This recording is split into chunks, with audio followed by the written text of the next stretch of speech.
Niyi woke up, feeling something strange on his skin. It was like tiny bumps, and they were itchy. At first, he thought it might be a reaction to something he touched or maybe an insect bite. But after he took his bath, the itching got worse. He scratched the skin uncontrollably, not understanding what was happening. 19-year-old Niyi had spent his whole life in the city, where tall buildings, noisy traffic, and busy streets were all he knew. Every day, people hurried to work and traders called out to customers. Bright street lights covered the night sky, making it hard to see the stars, and the air always smelled of fuel and fried food. Life in the city moved fast, and Niyi never imagined living anywhere else. To him, the city was home, and he never thought about what life was like beyond the city. He was an only child, and his parents often spoke of the village where they had grown up, describing the large farmlands and simple lifestyle. His mother was a school teacher, and his father was a government worker. But despite living in the city for years, they still cherished their rural roots. But to Niyi, it sounded boring.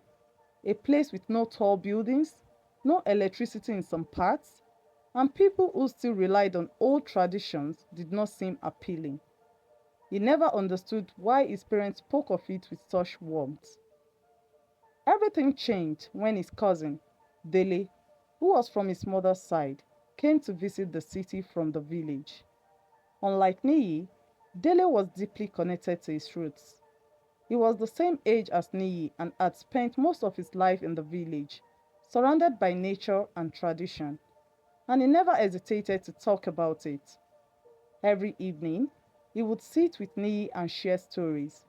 Stories of grand festivals where people danced till their feet ached, of elders who knew the land better than any book could teach, and of how peaceful life was in the village. He spoke of the large river where the villagers go to fetch water, the cool breeze that carried the rich flavors of village food, fresh and natural, unlike the fast food in the city. He talked about the interesting nights when all the children sat outside to hear old stories from the elders. At first, Niyi just overlooked it. To him, village life was nothing special, just a quiet place with nothing much happening. But the way Dele talked about it, with so much joy in his voice and his eyes shining like he was remembering something sweet, made Niyi start to wonder. Maybe the village was not as dull as he thought. He didn't say anything, but he listened. While they were talking, Niyi's mother overheard them. She listened for a while. Then a thought came to her mind. Instead of Niyi just hearing stories about the village, why not take him there to see everything for himself? She believed that if he experienced it with his own eyes, he would understand why they always spoke about it with so much love. That evening, she told her husband, Ajani, about her idea. Ajani liked it too. He had always wanted Niyi to know his roots, to see where they came from, and to understand the way of life in the village. He wasn't a child anymore. He was a young man, and without thinking twice, they both agreed. It was time for Niyi to visit the village. A few weeks later, Niyi's parents decided that the whole family, including Dele, would travel to the village for the holidays. The village of Idu was Mr. Ajani's mother's hometown. When she married Mr. Ajani's father, she moved to his village, but shortly after his demise, she returned to her hometown. Mr. Ajani had not visited Idu in a long time, so he informed his mother that he would be visiting. They saw the trip as a good chance for Niyi to learn the traditions he had grown distant from. Niyi was not excited about it. He liked the city and didn't see the need to go to a place where life was slow and quiet. But since his parents had already made up their minds, he had no choice but to follow them. The journey to the village was long, moving from smooth highways to rough, bumpy roads, surrounded by thick trees and wide farmlands. As they got closer, the air changed. It was cool and fresh, nothing like the smoky air of the city. Niyi sat by the window, staring outside with little interest.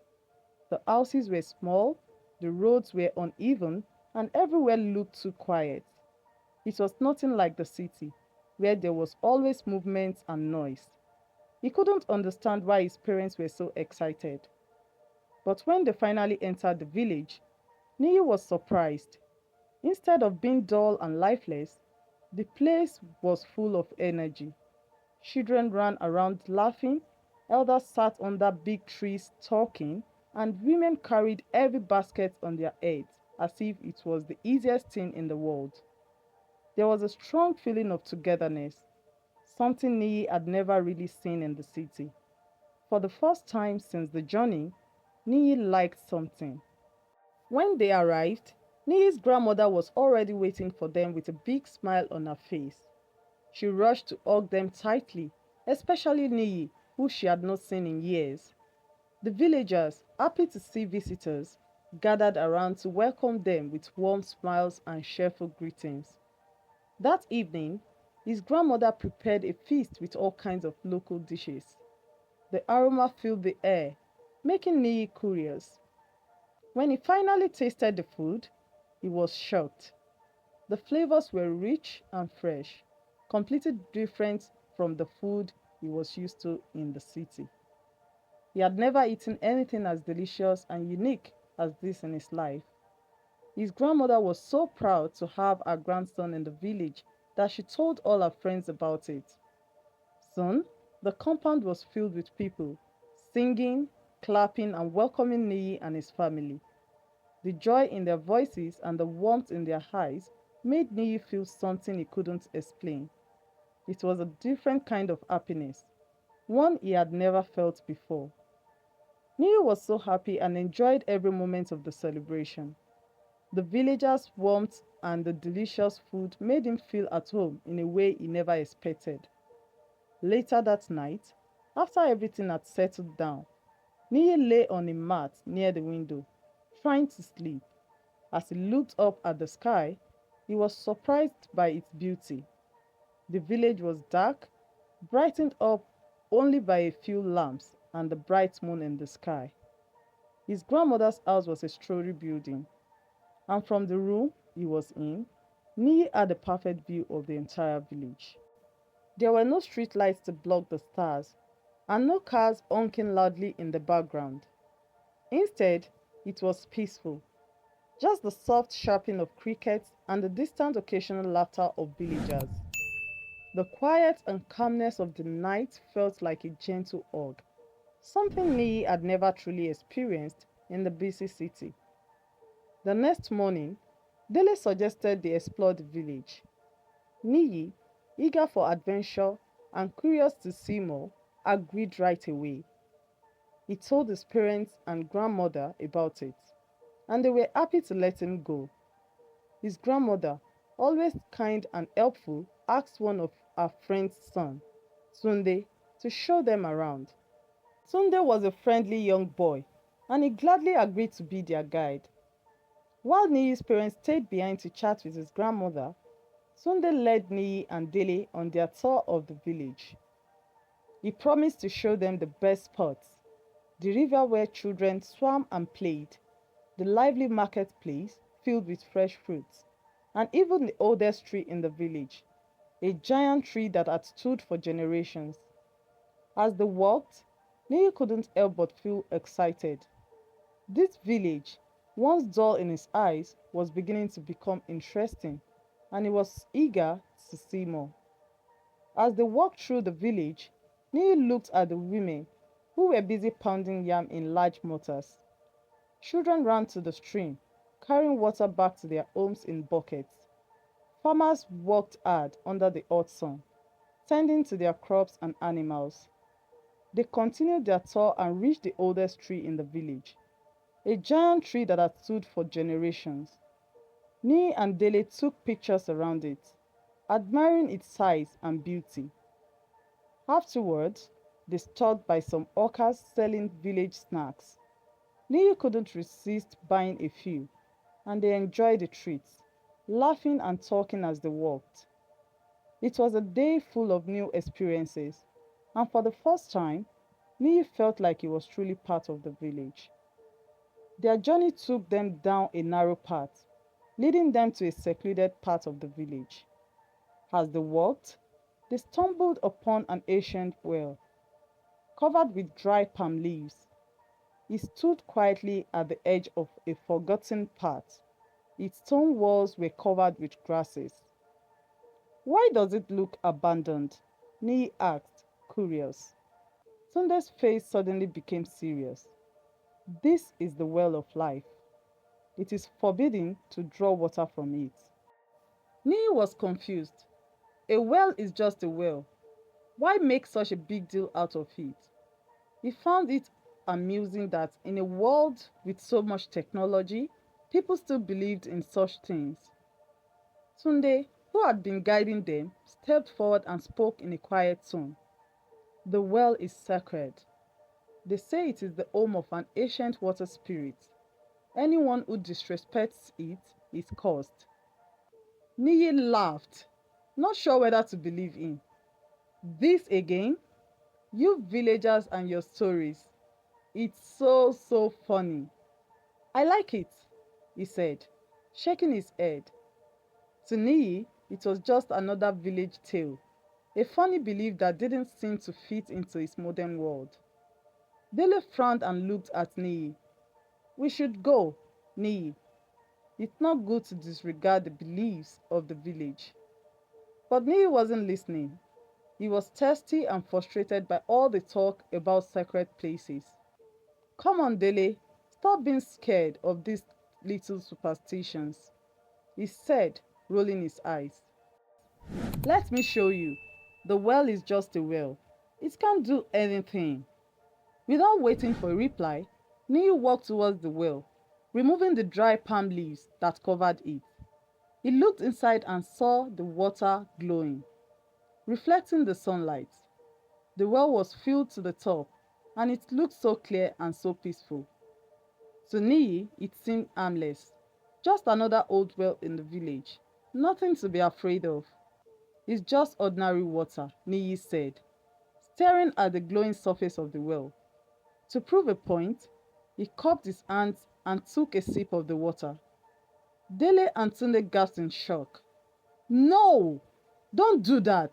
Niyi! They both shouted together. Niyi just laughed. See? Nothing happened, he said with a smile on his face. He cleaned his hands and turned toward them, feeling proud of himself for dismissing their beliefs. But Dele and Tunde just stared at him, eyes wide with shock. They didn't know what to say. Niyi didn't seem to care, so they moved on with their journey. They headed to the village marketplace next, which was filled with the bright colors and fresh smells of local fruits. Niyi and Dele bought plenty of fruits to take back home, excited to share them with their family. The last stop on their list was the river, where children swam and played. But when they were about to leave for the river, Dele refused to go any further. I'm done with water for today, he said, shaking his head. I don't want to go to the river after what happened at the well. He sounded serious, like the events of the day had shaken him more than Niyi realized. Niyi looked at him with a smile, but deep down, he began to feel that maybe, just maybe, something about the village was a little different than he had thought. Tunde, seeing that it was getting late, agreed with Tiele and suggested they all go home. Let's go back now, it's getting late, he said. Niyi nodded and they began walking back to the village.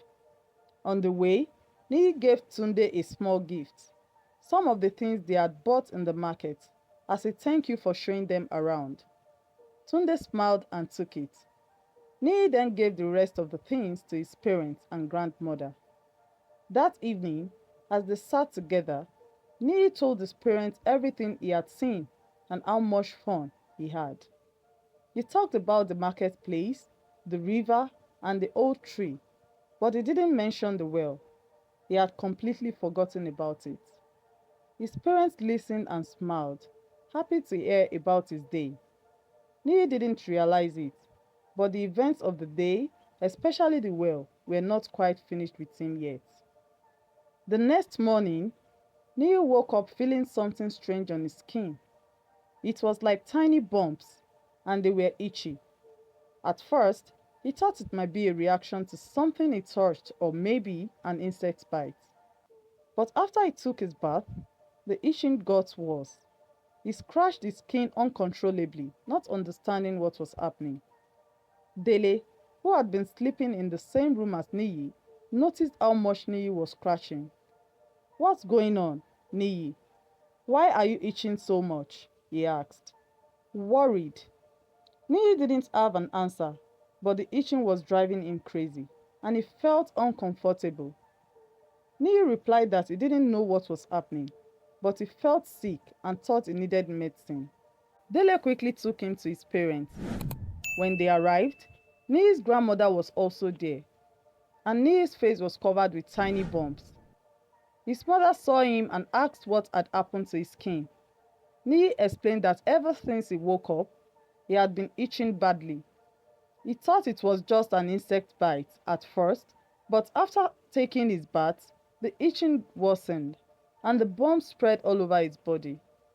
His parents didn't take it seriously at first, thinking it was just a simple skin reaction to something he had touched or eaten. They decided to take him to the nearest hospital in the village to get it checked out. When they arrived, the doctor conducted a few tests and examined Niyi thoroughly. After a while, the doctor told them that there was nothing physically wrong with him and that he was medically fine. Niyi's mother was left shocked and confused. He couldn't understand why he was still suffering from the itching and the strange bumps if there was nothing wrong with him. The doctor, however, prescribed some ointment for Niyi to rub on his skin, telling them it might help relieve the irritation. But the family was still puzzled as the cause of Niyi's condition remained a mystery. When they returned home, Niyi sat down, feeling a bit relieved that the itching had stopped. But within minutes, something strange happened. He suddenly felt a heavy weight in his body, and before he knew it, he fell to the ground. Panic rose in his chest as he realized he couldn't move. He tried to move his fingers, his arms, his legs, nothing. His body was completely still. He couldn't control any part of himself, and fear quickly took over. He immediately called out to his parents, and they rushed to his side, scared and confused. He told them he couldn't move his body, and they all began to panic. His grandmother wept loudly, calling on the spirits, while his mother cried, hugging her child. His father, who was always calm and reasonable, looked shaken and helpless. They called for the village healer, hoping he could find a solution.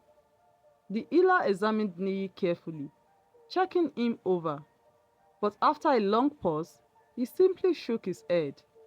"There is no explanation," he said. "The boy is healthy, yet his body will not move." The healer couldn't explain what had happened and just told them it may be spiritual. The family was left in shock, not knowing what to do next. Desperate and at a loss for what to do, Niyi's grandmother suggested they go to a priest, based on what the healer had said. Though his parents didn't believe in priests or superstitions, they were willing to try anything at this point. They had no choice but to follow her suggestion. When they arrived at the priest's shrine, they explained the situation. The priest looked at Niyi, who was still lying on the ground, covered in spots, unable to move. The man closed his eyes and began chanting, listening to the spirits. The room was filled with silence, and after what felt like a long time, the priest spoke. He turned to Niyi, asking, "Child, what did you do near the well of life?" Niyi's parents looked at each other, confused. They didn't know what well the priest was talking about, so they turned to Niyi, questioning him. Niyi's heart raised, and with a shaky voice, he finally admitted, I drank from it." The priest sighed deeply. You have committed a great offense.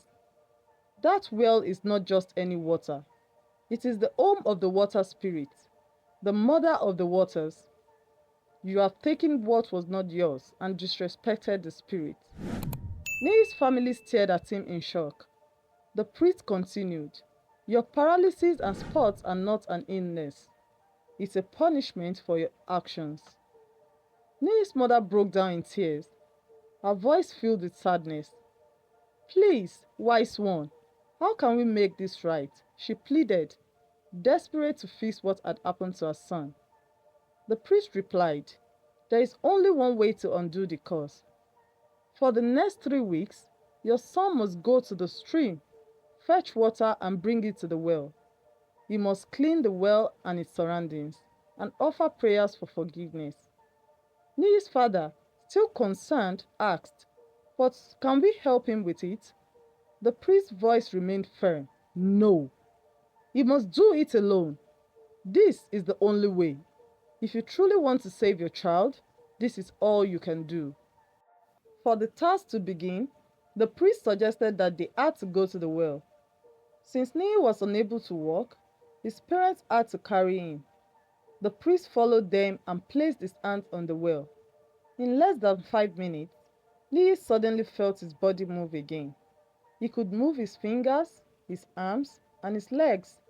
However, the spots on his skin remained. The very next day, Niyi began the task as instructed. He went to the stream, filled his bucket with water, and carried it to the well. Though his body could move again, he knew the hard work ahead of him was just beginning. He had no choice but to follow through to make things right. Niyi's parents returned to the city because of their work, and Dele went back to his village. Niyi was left alone to finish his task. Every morning, he carried a calabash to the stream, fetched fresh water, and poured it into the sacred well.